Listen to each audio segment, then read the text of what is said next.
Alors nous sommes le jeudi 28 avril 2016, nous sommes de retour à Solliès-Pont. J'ai quelqu'un à côté de moi, je vais lui demander de se présenter. Bonjour. Bonjour, je suis André Garon, je suis le maire de Solliès-Pont. Alors, il n'y a pas si longtemps que ça, c'était les Dentellières. Ici on vient pour une autre raison quand même. Oui, on se voit souvent parce que Solliès-Pont c'est une ville active, beaucoup de manifestations. Aujourd'hui, c'est un rendez-vous avec la presse pour la présentation du Festival du Château, édition 2016. Et qui apparemment a l'air alléchante, vu les artistes présentés. Oui, absolument.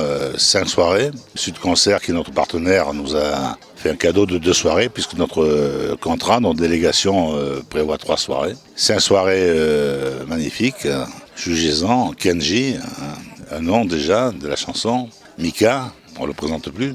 Paul Naref, la star de ce festival.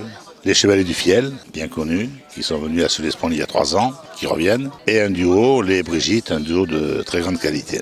Alors encore une fois, on va parler de Solliès-Pont parce que c'est aussi une vitrine pour vous. Bien oui, je le pense, quoi. C'est une vitrine, je pense, de l'excellence, du moins nous essayons. Des festivités, des événements, des expositions, de grandes manifestations, comme il y a 15 jours le Vintage, bientôt la Fête des Plans et une grande saison estivale avec le Festival du Château, mais aussi le Festival international de piano et la Fête de la Figue, qui sont les 3 rendez-vous de cette saison estivale, qui comptera également des festivals de théâtre, de nouvelles expositions et bien d'autres choses. Pour boucler cette édition 2016, pour la préparer, comment ça a été cette année par rapport à d'autres années? Bien, écoutez, c'est difficile, vous le savez, toutes les collectivités ont des problèmes financiers très sérieux. Nous avons maintenu ce festival, nous sommes les seuls d'ailleurs dans la région immédiate, puisque le festival de hier a été supprimé, le festival très connu du Gaou a également été supprimé. Nous avons maintenu le nôtre, qui est plus modéré, plus réduit en voilure, mais qui est important quand même. C'est une subvention de 100 000 € pour la commune, ce n'est pas rien. Mais nous avons fait l'effort, c'est notre façon de résister à la morosité ambiante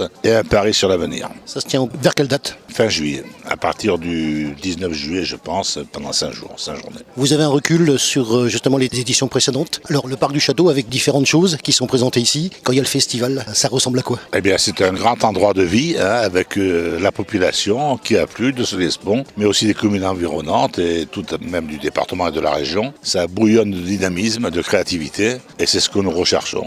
Je crois que nous voulons une commune qui avance et qui résiste, je le disais, à la morosité ambiante et qui ne baisse pas les bras. Combien de personnes? Plusieurs milliers.